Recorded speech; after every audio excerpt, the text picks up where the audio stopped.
the top 10. I want to reestablish that I love this series and these games, and let you know that this is somewhat of a close race. Every single game in the top 10 has been number 1 at some point or another. Ordering this part of the list was difficult, to say the least. If you ask me again tomorrow, I may not have the same list as I do today, and my number 10 is a prime example of this. It's a game that, when most rank their favorite Zelda games, is either in the top 3 or the bottom 3, because number 10 is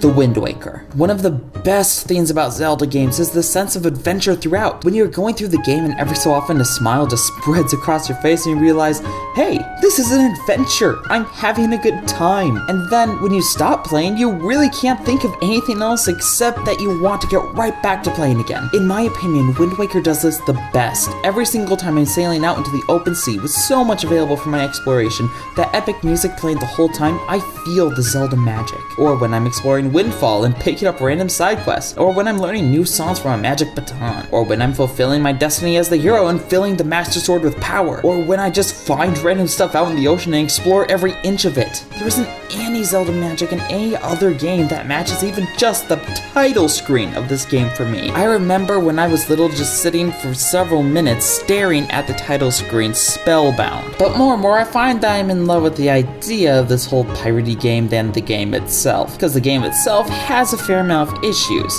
I don't care about the long sailing voyages. To me, it actually adds to the sense of adventure and wonder. What I do care about are the dungeons, because these might honestly be the worst Zelda dungeons I have ever played. And that includes the NES originals. Each one feels about twice as long as it is twice as long as it should be, and should be what it's not: fun and interesting. Dungeons should be an excellent diversion from the exploration and adventure, especially when the exploration and adventure is this good. But no, they're all stupid fetch quests in this game, with more than one actually being escort missions.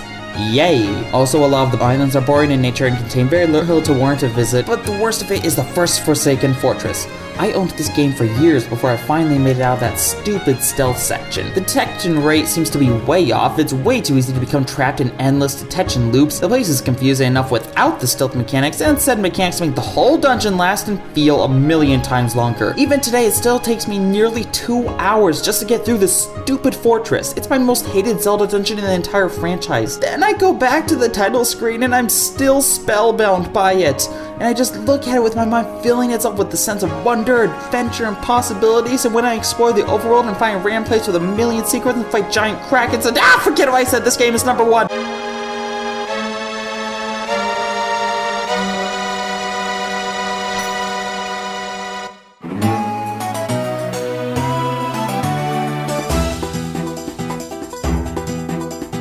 At this point, you gotta wonder if H's is ever coming. Like the Oracle games, people don't really talk about the DS Zelda titles, which surprises me because they're really good games. Of the two, I feel like Spirit Tracks is the generally weaker one and lacks the same amount of charm that Phantom Hourglass had, so it is ranked lower, but that by no means makes this game anything less than fantastic. I feel like it has kind of the opposite problem to Wind Waker. Here, the game has some semblance of the classic Zelda charm, and using a train is a lot more fun than it probably should be, but it's overall lacking in the department compared to most Zelda games. Where it does succeed, though, are the dungeons, the controls, the items, the side quests, the music, the story, and, you know, all the things that make video games good. People seem to take issue with the DS game's touchscreen controls, but they honestly work beautifully and allow for far faster reaction time and more natural movement. It's easy to switch between foes, attack certain areas or ways, move out of the way of incoming attacks, blast things with your cannon, and use your items. Boss battles are really creative fun, and while none of the dungeons has any hint of charm or cool factor, they're very well designed with well-paced combat trials and good puzzles, and they utilize all of your items in unique and creative ways. And while the characters aren't as expressive as they are in Wind Waker or Phantom Hourglass, Spirit Tracks may have the best story of any Zelda game, matched only by Skyward Sword in my opinion. Zelda isn't just a damsel in distress, she's a companion, and beyond that, an interesting character with a lot of unique and really compelling moments. There's actual progression in this story, and by the end of it, the characters feel like completely different people to who they were at the beginning. I mean, except Link. he's Link. This game also comes the closest in the entire Zelda series to a romance developing between Link and Zelda. A fair amount of story and character interaction as them getting to know each other and the obvious romance blossoming. And at the end of the game, it all climaxes when they hold hands and stare into the sunset. I mean, it's actually a sweet moment, and it is the closest they get to a romantic relationship in the entire franchise, manga included. I checked. The game does suffer a bit with some out-of-the-way side quests, and the train, while super fun, does make the overworld feel very restrictive. But when a game's this good, it's hard to fault it for anything. If you haven't played it yet, it's worth your time, and you can shoot bunnies. Choo-choo! Ah! Probably should have ended with that joke.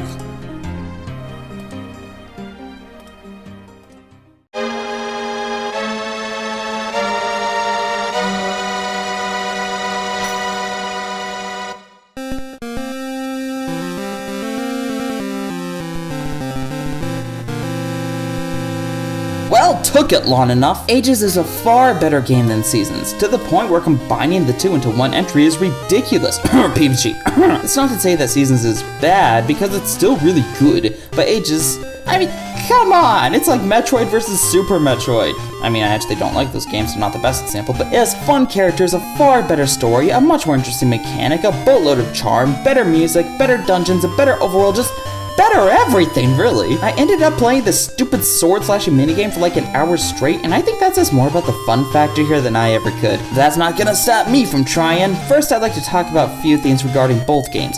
Number 1, the ring box is a really cool mechanic that's explored just enough to be worthwhile, but not enough to become stale. Number 2, they actually made me want to use a slingshot instead of the bow, and that's a huge accomplishment. Number 3, the animal buddies are cute, useful, and awesome. Number 4, I love how these games interconnect with the password system. It's probably due to this system that most people throw these games together. To put it simply, by inputting a certain password at the start of one of the Oracle games after beating the other one, you can make the one you're playing basically a sequel to the game you had played, continuing the story, characters, and even carrying over some upgrades and items. It's awesome! And the final chapter where we face off against Ganon alone makes it worth playing both games. But where Ages is superior is first, its puzzles, because each one's extensively thought out and are very creative and fun to solve. Second, its dungeons, none of which are boring and all of which have something new to offer. Third, its story, with better characters and smoother progression and fun time travel hijinks. Fourth, its charm, as I constantly found myself going back to Oracle of Ages, even after beating it, and was addicted in a way I never was to Oracle of Seasons. Fifth, its uniqueness, as lots of interesting events happen, rather than Seasons' laid back and straightforward approach to the end. And then 6, all of the stupid from Seasons is gone, which means no hide and seek, and instead we get cool things like an island where we lose all of our items and have to slowly win them back. And 7th, it's just more fun. I absolutely love this. Wait, what? Did you guys just see that? But what I already said in the last entry, that holding hands was the most romantic thing I've ever done. The game just proved me wrong. Why did I say straight in? I'm mad. I have to redo all the work. Rewrite the whole script. Dang, get over here, re-edit everything.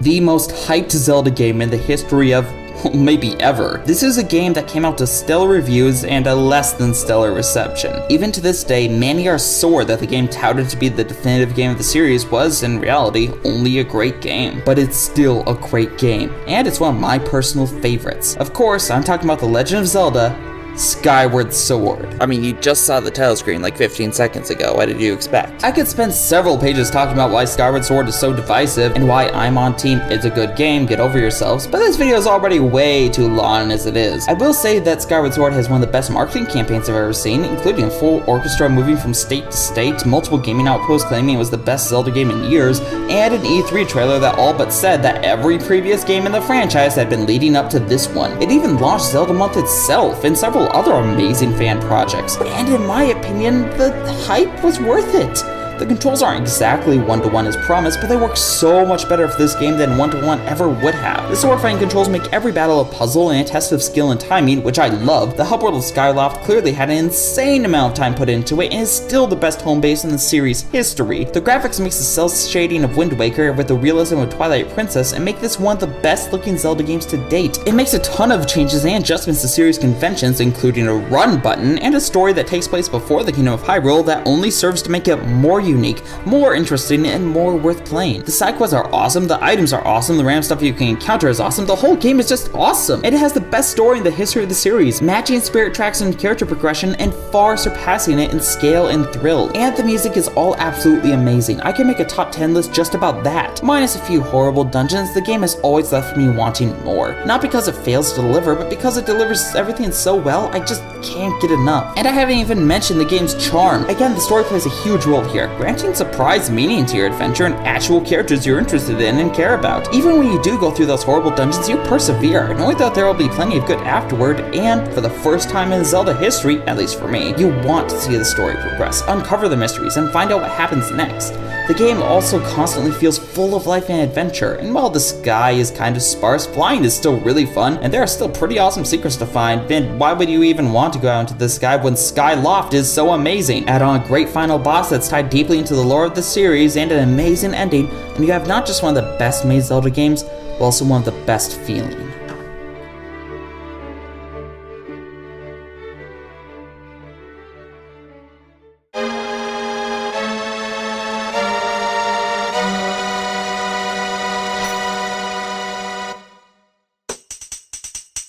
You know, starting at Majora's Mask, I kind of want to shove all of the Zelda games in the top 5. I can't count how many times I've told someone, yeah, that game's great, it's definitely in my top 5 Zelda games, only to realize later it somehow did not make it nearly that far. This is why I don't advertise everyone, it'd be a top 7, not a top 20. But it's time for the last stop before the top 5, and there's one last game to chop from the highest tier. It's hard, but I did it.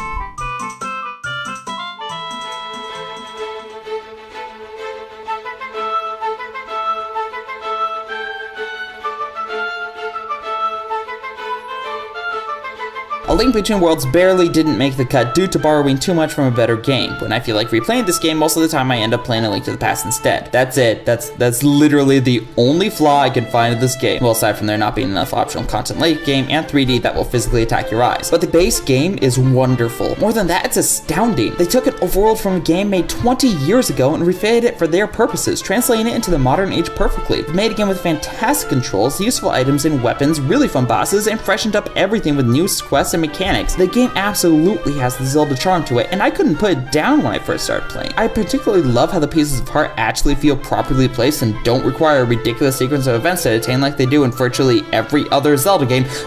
Wind Waker. The gimmick of being a painting doesn't totally feel like a main focus of the game, but it definitely changes how you'll play the game, and is an ability that's implemented exceptionally well. The plot is simplistic, only mildly more complicated than Link to the Past, but serves its job well enough, and the characters are plenty of fun. And the biggest surprise of all, I like every dungeon.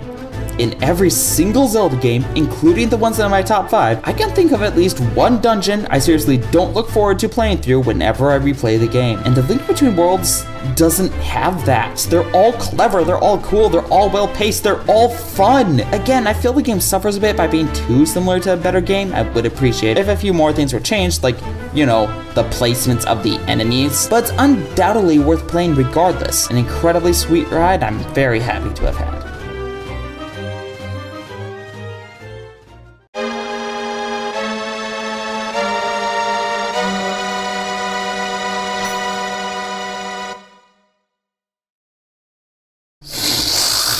Ooh. Cut me sniffing, Dane. Cut it out. Ah, the top 5. What a glorious place to be. And what better way to kick it off than with a game I'm sure is number 1 for many people. I know it was for me for a few months there.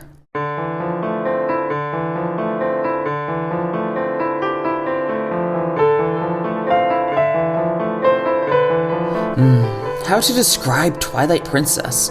How about that it feels like Ocarina of Time done right? The traditional but epic story is told in a far better manner with surprisingly good pacing and a handful of heartfelt moments. The camera works really well, the overworld actually has some meat to it, and the controls feel suited for exploration and combat. And there are a ton of side quests that are actually interesting and fun to complete. The characters are wonky when they need to be and serious when they need to be, the music's good, the items are all used in refreshingly unique ways, and while I typically hate 3D Zelda dungeons, Arbiter's Grounds may be my favorite dungeon in Zelda history. So basically it takes every problem I had with Ocarina of Time and throws it out the window. Skyward Sword will always have the best written story of the series, but as a sense of scale, progression, and importance, I can't help but be more entranced by Twilight Princesses, despite being somewhat simplistic. The small part where you go up into the snowy mountains and find an old story of love between Gorons hit me a lot harder than the entirety of Ocarina of Time's story and several moments of Skyward Sword. When I fight the bosses in this game, I feel the scale, hints of how big and impressive this guy is supposed to be. I feel the weight of every moment, and like my quest matters. Something I'd really like to know that's of importance is that I didn't think I would like Twilight Princess going into it. It was supposed to be based extensively off of Ocarina of Time, which is the game I disliked. The character designs looked far too serious for what were supposed to be fun characters, and the feeling I got from watching gameplay didn't have any weight or impact at all, nor did it have any fun and charm. But playing the game myself changed my opinion so much. It honestly feels like they pulled off what Ocarina of Time was supposed to be. The options you receive and the constant travel and atmosphere make this feel like no other Zelda game. And while I wouldn't consider this the definitive versions of Link and Zelda, they work very well in their own way in this game. Oh yeah,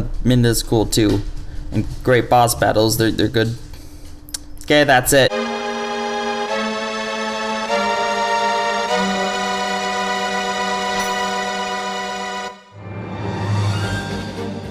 So if you're keeping track, you're probably seething right now. The big three Zelda games that are almost always other people's number ones are Ocarina of Time, Wind Waker, and Twilight Princess, which I have at numbers 19, 10, and 5 respectively. That might be one reason you're angry, the other of which is that I have yet to mention what may consider to be the only bad Zelda game, which means that it's above these legends. And you're right. First, yes, I'm biased. I mean, of course I am. This is my personal list here. I'm allowed to be biased. And beyond that, Phantom Hourglass was only the second Zelda game I really played. Like, honest to goodness, tried to beat played. So I have some nostalgia here. But then there's also the fact that the game is really good. Most of the reason people don't like it is because it came out at a time when everyone still hated Wind Waker, a then popular opinion that has been completely reversed over the years, and this looked like a diluted Wind Waker. So people who didn't like Wind Waker don't play it, people who do like Wind Waker don't play it, or don't give it the chance to impress them because they think they've already played the better version, and people who just want to play a good game or a good Zelda game always grab a different game before this. So basically it got screwed over by people making assumptions about things they know nothing about. Luckily I fell into none of those categories, so I picked up the game and it's still good. Of course, the touchscreen controls work better than any other combat system or control style in Zelda history. The heart containers instead of pieces is a great change, and the items are all used creatively and work amazingly with the touch controls. But beyond that, the dungeons are exceptionally well designed and have some flair to them. The overworld isn't massive, but does feel free and stuffed of content, and the game is as charming as the Zelda game has ever been. Characters are expressive, dialogue is often hilarious, battle mode is still the best minigame the series has ever had, the side quests are all worthwhile and easy to commit to, the music is surprisingly good, the islands and puzzles are very well designed, the bosses are unique and fun to fight, going back to Beale's ship for more ship parts every day is amazing, the whole thing,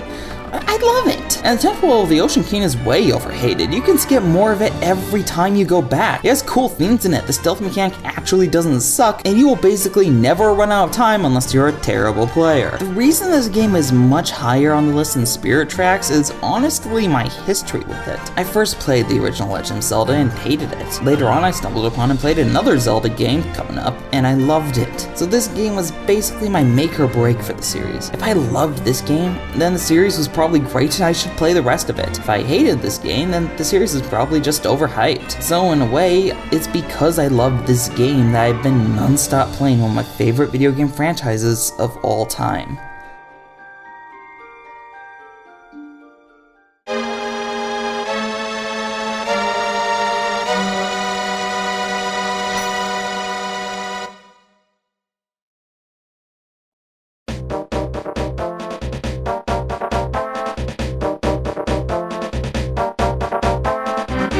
Yet another game I didn't think I would like. I don't know if it's because Link looks like a mouse or just the game seems to remind me of the original NES Zelda in a bad way. But holy bejeez, this game is fantastic. You run around the overworld finding secrets, making your way through dungeons, and using those secrets and dungeon items to make your way further through the overworld. It's like they took the original idea of the NES Zelda and made it phenomenal. The game is so perfectly paced. Between its dungeons, side quests, secrets, minigames, and exploration, there's a ton to do. And every 3 or 4 screens there's something new or a secret to find. And not something you have to burn down a bush with your one-use candle to find either. You're constantly finding roadblocks to certain areas, but still never feel constricted.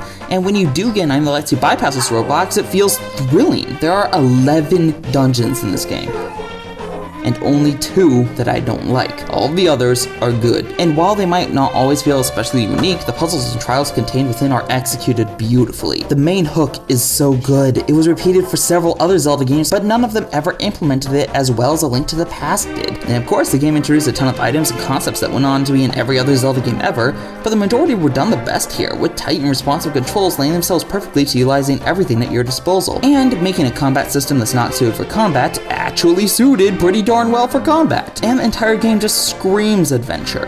And it's a fairly lengthy one too, with so many secrets to find. And since all the secrets are well paced and you actually get pieces of heart consistently in the game, it always feels rewarding whenever you collect something. You never feel like you wasted your time. Not that playing a game this good could ever really be a waste of time. Honestly, I have so much fun playing A Link to the Past. It's well made, feels awesome to play, is darn long, has a great soundtrack, and makes you feel like you're out on an adventure. It's not just one of my favorite games of all time, but one of the very best made games I have ever played.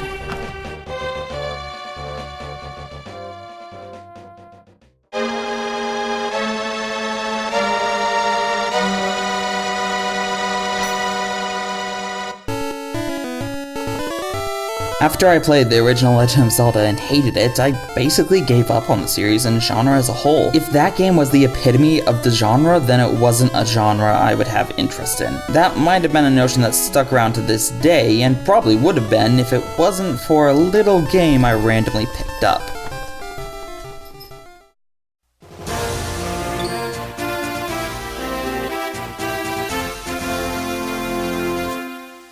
The Minish Cap redefined the genre and the series for me. It made me realize that it's possible to have a grand adventure in video game form, to have a game in a style that was good, and to become so addicted to something that I couldn't stop playing it. And I fell in love with a series I've never fallen out of love with. First up, the graphics. I don't know how you made Wind Waker graphics in a 2D game, but it looks glorious. Next up, the music. It's good and always seems to fit the theme of the area like a glove. Then the characters. They're all strange and interesting, and every one of them has at least somewhat of a point to existing. And there are really unique items I love, 5 of the best dungeons in the series, and the Wind Temple, and Kinstone Fusions, which is like a game-spanning side quest that's actually 100 mini side quests instead. But the big thing is the overworld. First, virtually every item you receive has a use on the overworld and allows access to all kinds of new areas and secrets. And you can shrink to the size of an ant to see it from that perspective. You can reach areas you previously couldn't, find small holes to crawl through, complete extra quests, and even entire dungeons. The first boss is just a normal slime, but because you're tiny, it's actually an awesome fight. And outside of all this, there are so many secrets in this overworld. You'll constantly be wandering through this world trying to figure things out, but it never comes down to trial and error. It always feels like there's so much to this game because there's always so much that you haven't done yet. You can search high and low around Hyrule to find the secret sword masters, each of which will teach you a brand new skill or technique that you then unlock for the rest of the game. Or you can get a guide to build houses, find people to live in them, and get magic power from the tenants afterward. Or you can find the 4 Tingle brothers and see what happens when you fuse Kinstones with all of them. There's so much stuff that you could do in the game, it would take me forever to list everything, but almost all of it feels worth it. Oh, and the great controls, gameplay, and pieces of heart are well paced. As a kid, this was all mind-blowing, and it still holds up incredibly well. It's undoubtedly one of the best made Zelda games ever, and a major piece of my childhood, and I will always love it for that. That was my second favorite Zelda game of all time. Now we're down to the big finale. Even if you didn't see this coming at the beginning, by process of elimination, you totally know what number 1 is. It's been a while since I started this list, and I've had the opportunity to talk about some of my favorite games ever made. Now it's time for the last one I'll talk about today. My only hope for future Zelda games is that they somehow make a game better than my number 1 at some point. It'll be a hard thing to pull off, but for now, let's talk about my favorite Zelda game of all time, and possibly my favorite game of all time.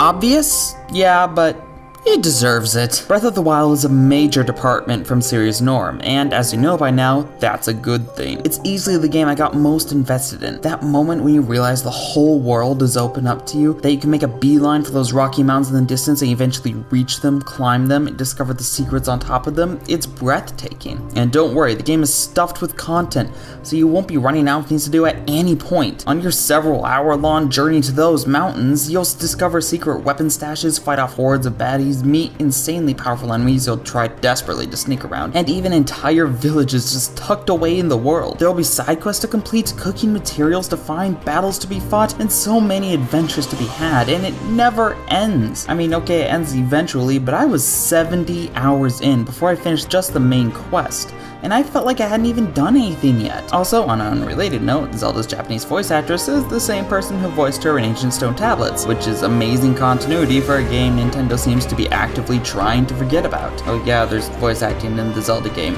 And it's actually pretty decent, although I do prefer the Japanese actors. The story itself is good, but who needs memories when you can make your own by playing the game? One time early on, I was trying to get into the northern map and ended up accidentally immersing myself in the depths of Hyrule Castle with basically no armor and only a few makeshift weapons. In my panic to get out of there, I ran into a room, managed to kill an enemy much more powerful than me in a fit of pure adrenaline and dodging skills, stole his overpowered weapon, and murdered my way to freedom. I think that was the moment I fell in love with this game. After the prologue, you're only given one main quest: destroy Ganon. He's at the top of Hyrule Castle, he needs to die. Literally everything else in the 70 to 150 hour game is a side quest.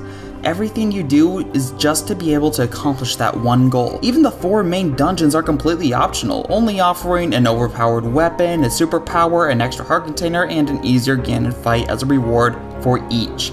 So, they're worthwhile side quests, but still side quests. You don't even have to get the Master Sword to beat this game. I nearly forgot it was anywhere in this world at all. Everything in Breath of the Wild revolves around you getting strong enough to kill Ganon. And unlike other Zelda games, you're free to try your hand at that last part at any point. In fact, you can go anywhere at any point without having to wait for the story to catch up. And there are so many secrets in this game you have to work to uncover, and so many questions you want to find the answers to. Where's the Master Sword? How do you find the secret laboratory? How do you kill guardians? What's at the top of those mountains? Why is this area glowing tonight? How do I get the Thunder Helm? Why are these mushrooms caught in a lightning storm? What's this legendary Moldul guy everyone's talking about? Who's Kilton? What's the truth about the 7 heroines? Where are the great fairies? There are just so many things to find in this game. It's one of the best adventure games ever made because everything you do becomes an adventure, and a fun one. You can go in any direction and feel satisfied knowing that you will find something worth the time you spent getting there. That's what makes it my favorite Zelda game of all time. It's fun, charming, full of adventure, and absolutely has the Zelda charm. Every moment of this game is worth your time. I'm LittleZbot, and please, Nintendo, don't announce a new Zelda game yet. I haven't even started on Breath of the Wild's DLC. And if you could add the 4 champions as a Smash DLC fighter, I'd totally be cool with that, as long as Lineback gets in too. Yeah, because Nintendo totally watches my channel and listens to my advice. Happy Zelda month, everybody.